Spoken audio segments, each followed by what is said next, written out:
Hello and welcome to Lavneesh sir की class. आज की शिक्षा निदेशालय राष्ट्रीय राजधानी क्षेत्र दिल्ली की वर्कशीट नंबर 40 जो कि कक्षा 7वीं के विद्यार्थियों के लिए है। यह ली गई है सामाजिक विज्ञान के भूगोल विषय से, जिसकी पाठ्यपुस्तक का नाम है हमारा पर्यावरण। और आज इसमें हम जिस उप विषय पर चर्चा करने वाले हैं वह है मानव पर्यावरण अन्योन्य क्रिया, उष्णकटिबंधीय एवं उपोष्ण प्रदेश। तो चलिए बिना समय गवाए शुरुआत करते हैं और ये समझने का प्रयास भी करते हैं कि उष्णकटिबंधीय एवं उपोष्ण प्रदेश आखिर क्या होते हैं, कहाँ तक ये फैले हुए हैं, यहाँ की जलवायु कैसी होती है। तो चलिए एक बार जानते हैं।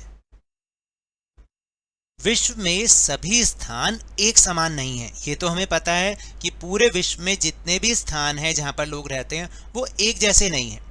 कहीं सूखे रेगिस्तान हैं, तो कहीं बर्फीले प्रदेश, तो कहीं गर्म नर्म वर्षावन, जिनके बारे में हम थोड़ा बहुत पहले भी जान चुके हैं। किसी जगह पर रहने वाले लोगों के रहन सहन का तरीका भी उस स्थान विशेष के अनुसार ही होता है। यानी अगर वो रेगिस्तान में कोई रह रहा है तो वहाँ के लोगों का रहन सहन भी वैसा होगा, उनकी वेशभूषा भी वैसी होगी, उनका भोजन भी वैसा होगा। और अगर कोई बर्फीले प्रदेश में रहता है तो उसकी वेशभूषा वैसी होगी, उसका खान पान भी वैसा ही होगा। आने वाले कुछ कार्यपत्रकों में हम विश्व के कुछ प्राकृतिक प्रदेशों, उष्णकटिबंधीय एवं उपोष्ण प्रदेश के निवासियों के बारे में पढ़ेंगे और समझेंगे। सबसे पहले आपको बता दूं, याद रखना उष्णकटिबंधीय प्रदेश, इसको अच्छे से याद रखना। उष्णकटिबंधीय प्रदेश कर्क रेखा और मकर रेखा के मध्य में स्थित है। उष्णकटिबंधीय जहां पर, जिसका मतलब होता है कि वहां पर गर्मी ज्यादा होती है और बरसात भी होती है, जिसके कारण गर्म और नम दोनों प्रकार की जलवायु रहती है। तो आइए आज हम अमेज़न बेसिन के उदाहरण से इस बात को और अच्छी तरह से जानते हैं। अमेज़न बेसिन में जीवन। अब ये अमेज़न बेसिन क्या है, कहाँ पर है?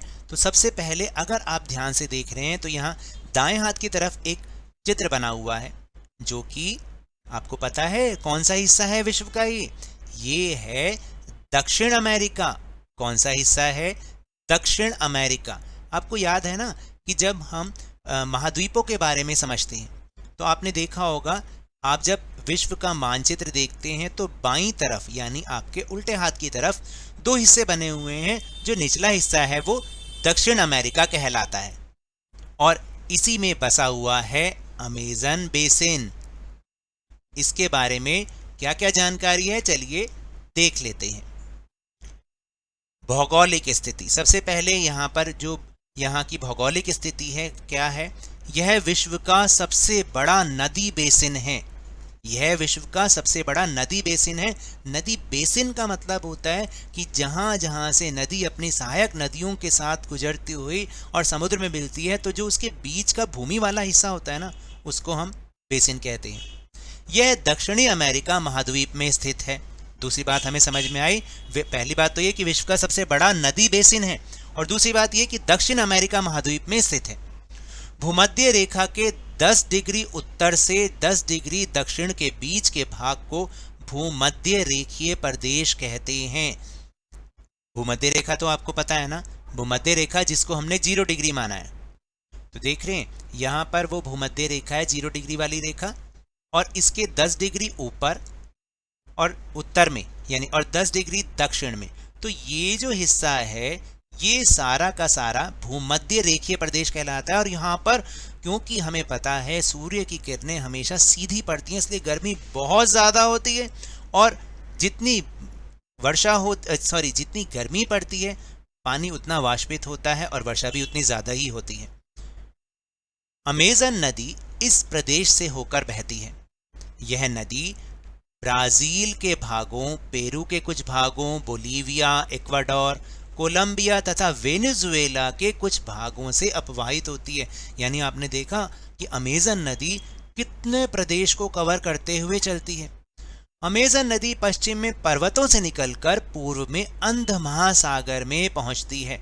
तो जैसा मैंने आपको बताया है ना कि नदी जहां से निकलती है और अपनी सहायक नदियों के साथ मिलकर बहती है और जहां तक वो किसी न किसी समुद्र में मिलती है, तो उसके बीच का जो सारा प्रदेश, जो सारा भूमि वाला भाग होता है, उसको हम बेसिन कहते हैं।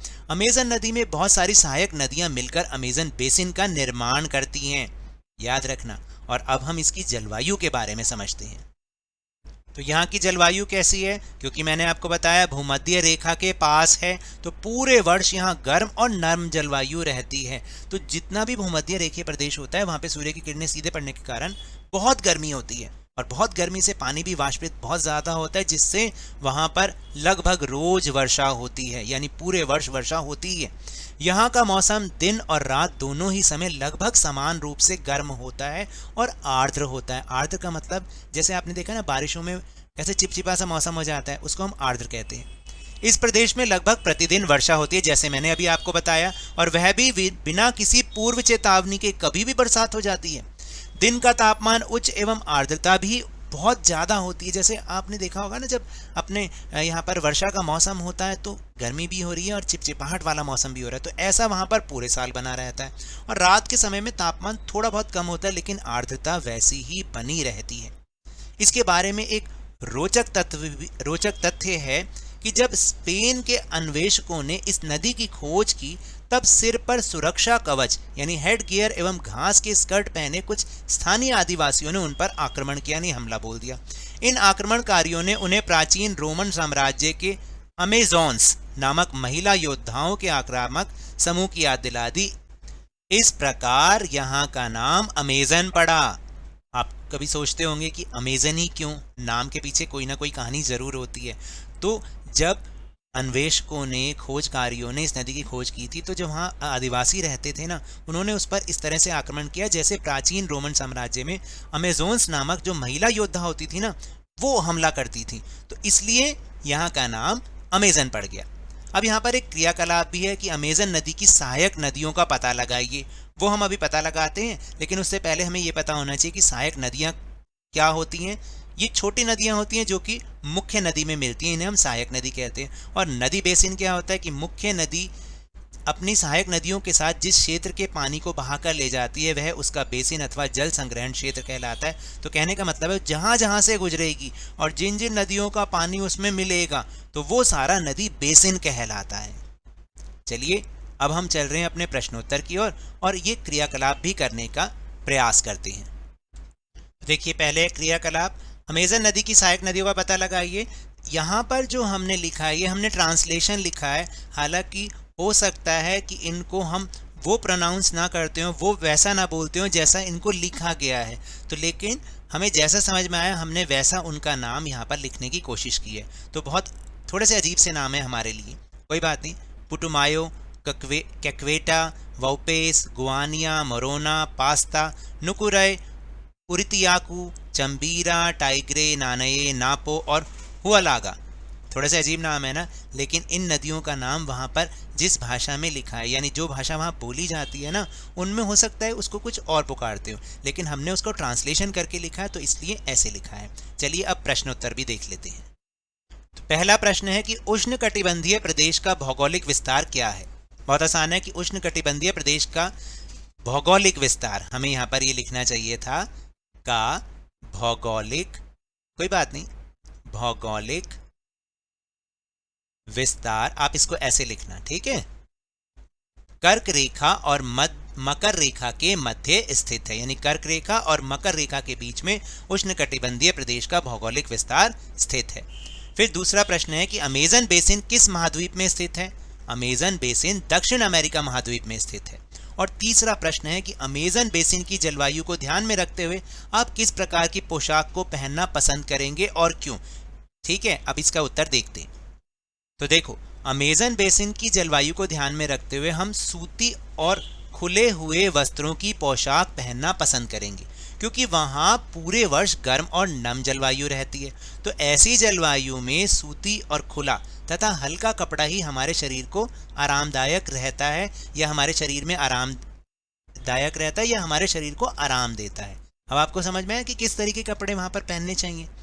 तो ये तो थी आज की वर्कशीट। अगर मेरे इस तरह समझाने से अब आपको समझ में आने लगा है तो इस चैनल और वीडियो को लाइक कीजिए, शेयर कीजिए, और अगर आप नए हैं ना तो जल्दी से सब्सक्राइब कर लीजिए और टेलीग्राम ऐप पर हमारा चैनल लवनीश सर की क्लास, उसको ज्वाइन करना ना भूलिएगा, जिसको ज्वाइन करने का लिंक आपको इसी वीडियो के डिस्क्रिप्शन बॉक्स में मिल जाएगा। लेकिन ये भी याद रखना है, घर से बाहर निकलते समय मास्क अवश्य लगाएं और जब भी आपकी बारी आए कोरोना का टीकाकरण अवश्य कराएं, क्योंकि कोरोना को हराना है और जिंदगी को एक बार फिर से सुहाना बनाना है। इसी उम्मीद के साथ बहुत बहुत धन्यवाद।